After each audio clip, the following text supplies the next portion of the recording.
ADHD 아이들의 특성을 이용한 학습 방법은 바로 참여형 학습이야. 너도 어렸을 때 엄마가 그렇게 계속 가르쳤거든. 5학년쯤 되어서 드디어 정답 급집을 받은 거지. 근데 엄마는 갑자기 저한테 그 방법을 갑자기 왜 했어요? 그게 교사였을 때 엄마의 경험을 너에게 다시 적용한 거였거든. 이 학습 방법이 ADHD 아이에게만 적용되는 건 아니야. 이건 대부분의 아이들에게는 효율을 높여주게 되거든. 그런데 ADHD 아이에게는 꼭 필요한 학습 방법이지. 이 교육 방법의 핵심은 허당엄마.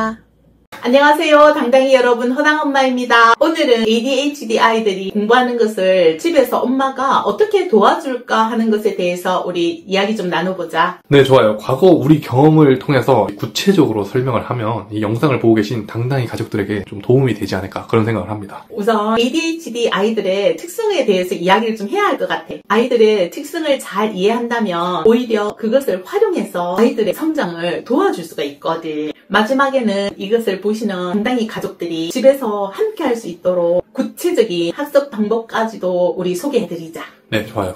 우선 ADHD 아이들에게 보이는 특별한 모습이 있는데 바로 자기 주도적인 삶을 원하고 자기가 결정하고 싶어 한다는 거야. 이게 무슨 말이냐 하면 자기가 선택하려고 하는 게 일반 아동보다 더 심하거든. 그런데 이게 안 좋은 모습으로 나타나면 어떻게 되겠어? 내가 하고 싶은 대로만 하겠다. 아니면 내가 졸릴 때 자고 먹고 싶을 때 먹겠다. 이런 식으로 나타날 수 있지 않을까요?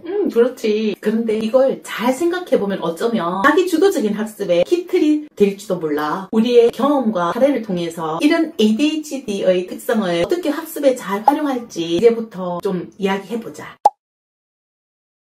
ADHD 아이들의 자기 주도적인 특성을 이용한 학습 방법은 바로 참여형 학습이야. 참여형 학습이요? 학생이 참여해서 적극적으로 자기가 설명을 할 수 있도록 기회를 주는 거지. 너도 어렸을 때 엄마가 그렇게 계속 가르쳤거든. 그랬었죠. 그래서 맨날 이제 교과서 읽고 그 내용을 정리해서 엄마한테 제가 설명해드리고 그랬었죠. 맞아, 그랬지. 이거와 관련해서 재밌는 기억 하나 있잖아. 어떤 거요? 어렸을 때부터 내가 너의 학습을 계속 도왔거든. 그랬더니 한 5학년쯤 되어서 꽤 공부를 하려고 하는 의지도 보이고 노력을 하더라고. 그렇죠. 한 4학년, 5학년 그쯤부터 좀 했었죠. 그런데 하필이면 5학년 때 엄마가 제주도로 출장을 가게 된 거야. 그래서 아빠한테 부탁을 하고 우리 아들 좀 잘 가르쳐줘 하고는 떠났거든. 제주도에서 엄마가 아빠한테 전화를 했거든. 네. 공부 잘하고 있냐고. 그랬더니 아빠가 엄청 자랑스럽게 이야기하더라고. 자기가 공부를 가르쳤는데 애가 막 새벽 1시까지 공부하고 5시간 정도 자고 또 새벽 6시에 일어나서 공부하고 막 열정이 하늘을 찌르고 그리고 자기가 얼마나 잘 가르치는데 해서 엄마한테 자랑을 하더라고. 아빠가 대학원을 다닐 때 꽤나 영어 강의를 잘하는 강사로 알려졌었거든. 네. 그러니까 아빠의 그 자긍심이 대단할 거 아니야. 난 설명을 정말 잘한다. 그래서 그렇지. 아들도 잘 이해를 했을 것이다. 그리고 내가 이번에 뭔가 드라마틱한 변화를 보일 수 있을 것 같다고 아마 우리 아들이 전교 1등 할 것 같다고 막 이렇게 얘기하더라. 근데 내가 그런 아빠한테 그게 아니라 걔는 스스로 설명을 하게 해야 되는데 했더니 아빠가 엄마 말은 들은 척도 하지 않으면서 자기한테 맡겨보래. 자기 뭔가 이번에 보여주겠대. 그래서 엄마는 조금 살짝 의심을 했지만 그래도 자꾸 말하면 안 되잖아. 그래 당신 방법대로 한번 해봐. 응원해 라고 하고는 출장지에서 돌아왔다. 몇 점 나왔을 것 같아? 아주 고득점은 아니었던 것 같아요. 평소에는 한 50에서 70점 점수가 나왔었거든. 그래도 그거보다 좀 나았지, 이후에는. 맞아. 그때 아빠가 그렇게 열심히 가르치고는 70에서 80점 정도 나온 거야. 이렇게 말하더라고. 당신 아들 당신이 가르쳐야겠어 하고 오더라고. 저 손절한 거 아니에요? 포기한 거 아니야? 왜냐면 분명히 당신 아들이라고 했거든. 이제 나 닮은 게 아니라 당신 닮았으니까 당신이 알아서 가르쳐라. 근데 나도 인정할 수밖에 없는 게 아빠하고 누나는 비슷하고 너하고 내가 비슷했거든. 그래서 알았다 하고 얘기를 하고는 이제 6학년이 되었어. 그때는 엄마가 출장이 없었거든. 그래서 너하고 공부를 하기 시작했는데 너가 진짜 새벽 1시까지 공부를 하고 그리고는 잠들고는 새벽 6시에 진짜 또 일어나더라. 그래서 나는 이제 드디어 때가 되었구나 하고는 전 과목을 공부를 혼자 한 후 나에게 설명을 하게 된 거야. 그리고 나는 계속해서 질문만 한 거지. 그랬더니 너가 처음에는 약간 부족한 면도 보이더니 점점 설명을 잘하더니 내 느낌에 이거 다 알고 있는 것 같은 느낌이 드는 거야. 채워나가다 보면 이제 저도 그걸 느끼죠. 이제 이제 내가 다 아는 것 같다 하고 이제 빈틈이 생기면 내가 이거 빠져있구나 하고 그거 채워넣으면 되는 거죠. 그렇지. 엄마는 들으면서 빈틈이 있는 부분을 설명하라고 다시 기회를 주기만 하면 되는 거였거든. 그리고는 짠짠짠 드디어 정답 급집을 받은 거지. 그랬더니 아빠가 그러는 거야. 당신한테 당신이 좀 잘 가르치는구나 하고. 그래서 결국은 나는 내 아들인 거지. 그래서 나의 공부 방식으로 가르쳤더니 그 이후로는 너의 일을 잘하면서 그렇게 보내게 되었거든.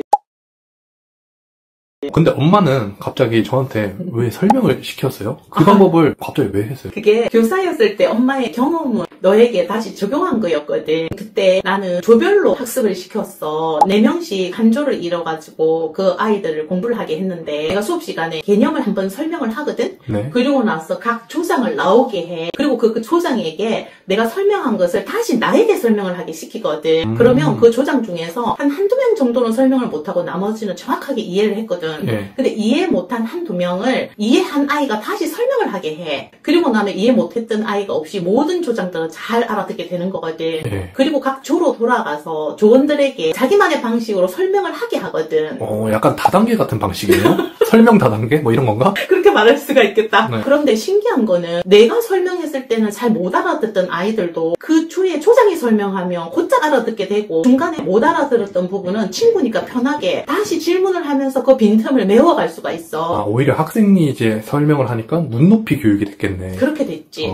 그리고 이거는 1학년 때부터 내가 해왔던 방식이니까 2, 3학년이 되면 저절로 그렇게 하게 돼. 시간을 잠시 주면 모든 아이들이 서로가 각자 설명을 하면서 이해를 하게 되거든. 그럼 나는 다시 강의를 하는데 그때는 문제풀이에 대해서 설명만 해주면 되는 거지. 이게 30년 전에 엄마가 중학교 교사일 때 했던 교육 방법인데 유행을 타는 공부 방법이 아니라 이거는 시대 초월해서 모든 아이에게 하면 되는 좋은 공부 방법인 거지. 이거는 어떻게 보면 이스라엘 하브르타 교육 방법이거든. 원래는 친구하고 함께 짝을 이뤄서 서로 토론하고 그렇게 하는 교육 방법을 엄마가 가져와서 적용을 한 거지. 집에서는 부모가 그 역할을 대신해 주는 거지. 부모가 학습 메이트가 되어준다고 보면 돼. 여기서 진짜 중요한 게 하나 있는데 이 학습 방법이 ADHD 아이에게만 적용되는 건 아니야. 보편적인 학습 방법보다 굉장히 좋은 방법인데 이건 대부분의 아이들에게는 효율을 높여주게 되거든. 그런데 ADHD 아이에게는 꼭 필요한 학습 방법이지. 이게 필수라고 봐도 돼. 이 아이들이 잘 듣지 못하는 것도 있고 그리고 또 자기 주도적으로 하고 싶어하는 그 특성에 꼭 맞는 방법인 거야. 그거 진짜 맞는 것 같아요. 교육 방법의 핵심은 학생이 직접 참여할 수도 있도록 하고 질문을 주고받고 토론하는 거라고 하셨잖아요. 저는 이게 너무너무 중요한 걸 요즘 들어서 더 체감을 하는 것 같아요. 어느 부분에서 그래? 네, 제가 영상 길이가 너무 길어질 것 같아서 다음번에 다시 한 편 찍기로 하고 간단하게 말씀을 드리자면 일단 저는 수학 공부도 이렇게 가르치거든요.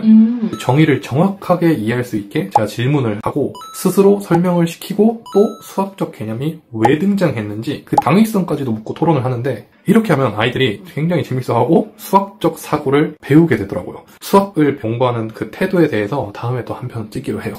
내가 수학을 예시로 잠시 설명을 했는데 다른 과목 학습에 있어서도 마찬가지야. 역사 같은 과목을 예를 들면 그 시대의 배경을 이해하고 흐름을 머릿속에 정리되도록 아이에게 질문하고 토론을 하다 보면 절대로 잊어버리지 않게 되거든. 그리고 이렇게 또 아이들 참여시키면 애들이 재밌어 하잖아. 그쵸. 재밌어 하고 또 되게 뿌듯해 하더라고요. 그래, 맞아. 엄청 뿌듯해하지. 자기가 뭔가 엄청 대단한 걸 해냈다는 표정을 자주 보게 됐지. 그러니까요.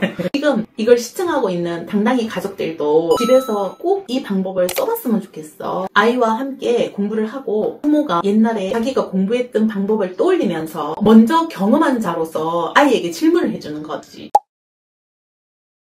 좋아요. 그런데 이게 처음 하시는 분들은 어떤 질문을 해줘야 될지 어떻게 시작할지 좀 막막하실 것 같은데요? 그러면 엄마가 꿀팁 하나를 알려줄게. 아이와 공부하는 게 처음이 당당히 부모님이라면 이걸 따라하셔도 좋을 것 같아. 1단계 부모가 교과서를 함께 읽는 거야. 그때 시작할 때 가장 중요한 게 있는데 그건 바로 목차와 학습 목표를 읽는 거야. 그럼 이제 목차하고 학습 목표를 읽으면 그걸 이제 아이가 무엇에 대해 배울지 좀 미리 상상해 볼 수 있겠네요. 그렇지. 전체 그림을 먼저 그리는 거지. 특별히 목차는 구조화하고도 관계가 깊지. 이 구조화에 대해서는 다음에 다루기로 하고 우선 설명을 계속해 나갈게. 목차와 학습 목표를 읽은 뒤에 아이에게 이렇게 질문을 하는 거지. 우리 무엇에 대해서 지금 공부할 것 같아?